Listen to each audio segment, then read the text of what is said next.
Ave Maria, paix et joie à vous tous, frères et sœurs bien-aimés. 28e jour du mois de juin, nous parlerons du Sacré-Cœur de Jésus et la France. Que le Seigneur soit glorifié dans la vie de chacun de nous.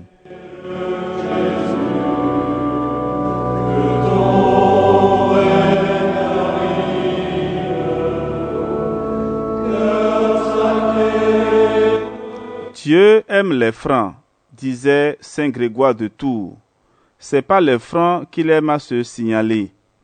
Jésus aime aussi beaucoup la France. C'est à elle qu'il a voulu révéler les tendresses ineffables et les richesses infinies de son divin cœur. Oui, ce cœur ouvert à tous les hommes, c'est à la France d'abord que Jésus le montre et qu'il le donne. Quel beau et magnifique présent! Quel honneur insigne! Nous pouvons dire de Paris le monial ce que le prophète disait de Bethléem. Elle n'est pas la moindre parmi les cités à cause de l'événement prodigieux accompli dans son enceinte. Aux faveurs générales qui regardent tous les pays, le doux Sauveur a bien voulu en ajouter de particulières pour le royaume très chrétien. Mon cœur veut régner dans le palais du roi de France, être peint dans ses étendards et gravé sur ses armes, afin de la rendre victorieuse de tous ses ennemis et de tous les ennemis de la Sainte Église.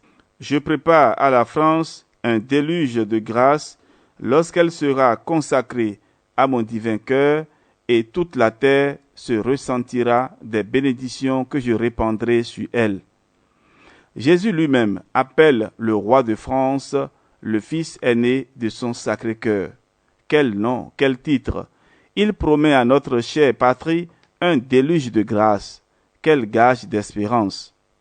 Enfin, la France, qui a été le berceau de la dévotion au Sacré-Cœur, a reçu la mission glorieuse d'en être l'apôtre et le soldat, de la propager et de la défendre dans tout l'univers par la voix de ses missionnaires, par les mandements de ses évêques et par le sang de ses martyrs. Béni soit notre Seigneur qui a tant aimé, tant privilégié notre chère patrie. Les autres nations peuvent être jalouses car elles n'ont pas été aussi favorisées. Mais ce doux Sauveur a-t-il été compris? La France lui a-t-elle rendu comme nation amour pour amour? Une indifférence coupable et un rationalisme orgueilleux ont attiré sur nous les plus effroyables châtiments, et de l'avis de tout le monde, notre pays traverse aujourd'hui la période la plus douloureuse de son histoire. Pauvre France, s'écriait un jour le pape Pie IX. Ne perdons pas courage, recourons avec confiance au cœur miséricordieux de Jésus. C'est lui qui guérira toutes nos plaies sociales. Marguerite Marie disait qu'il est puissant ce divin cœur pour apaiser la colère de la divine justice que la multitude de nos péchés a hérité en attirant sur nous toutes les calamités dont nous nous trouvons affligés. Prions-le de bénir, de relever la France qu'il a tant aimée afin qu'elle mérite et justifie toujours son titre glorieux de nation très chrétienne et de fille aînée de l'Église. Alors, nous nous écrierons, comme nos pères, vive le Christ qui aime la France.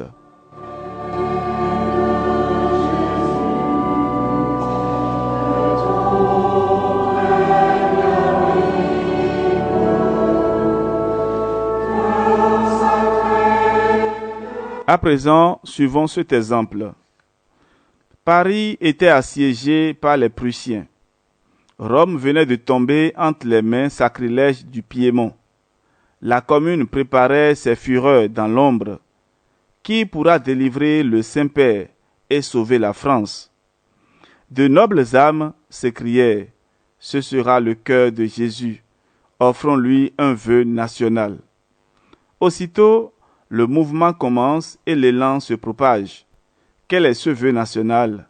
C'est la promesse d'offrir, au nom de la nation entière, l'expression solennelle de son repentir en élevant à Paris une église monumentale dédiée au Sacré-Cœur. Paris a été le théâtre des plus grands désordres et il ne possède aucun édifice en l'honneur du cœur de Jésus.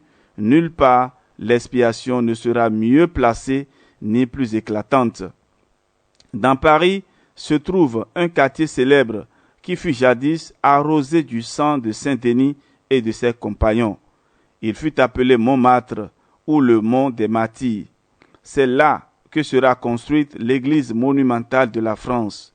Enfin, notre vœu national s'adresse au Sacré-Cœur parce que le divin cœur est la plus haute expression de l'amour de Dieu pour les hommes et parce que la France a particulièrement blessé le cœur de Jésus qu'il avait tant aimé.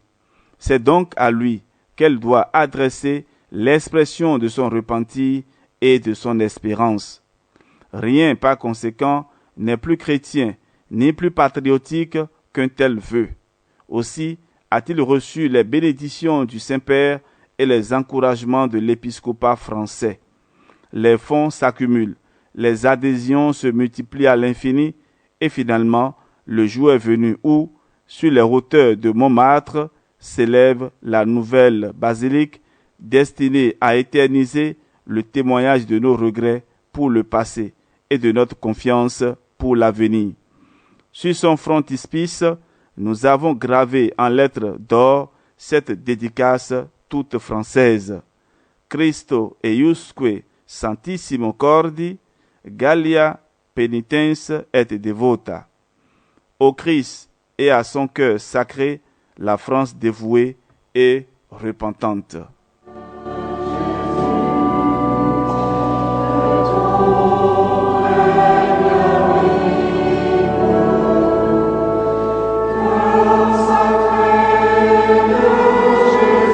Fin de cette méditation, à présent prions. Souvenez-vous, au cœur infiniment bon, infiniment miséricordieux de Jésus, de votre amour pour la France. Souvenez-vous des bienfaits dont vous l'avez comblé et de vos anciennes miséricordes pour elle. Quelque coupables que nous soyons, ne repoussez pas la voix de notre humble prière et rendez notre patrie plus heureuse et plus chrétienne. Amen. Dieu de clémence, Dieu protecteur, sauvez la France au nom du Sacré-Cœur. Amen.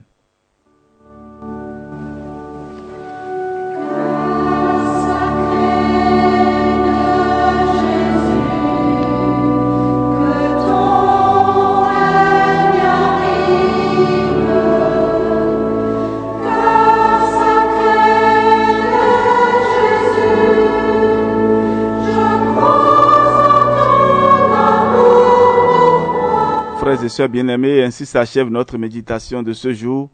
Que le Dieu de l'espérance et de la paix vous bénisse et vous protège.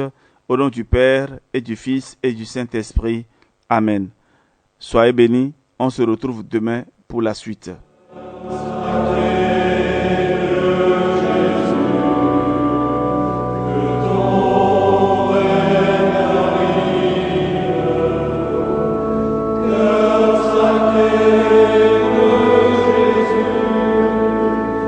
Je crois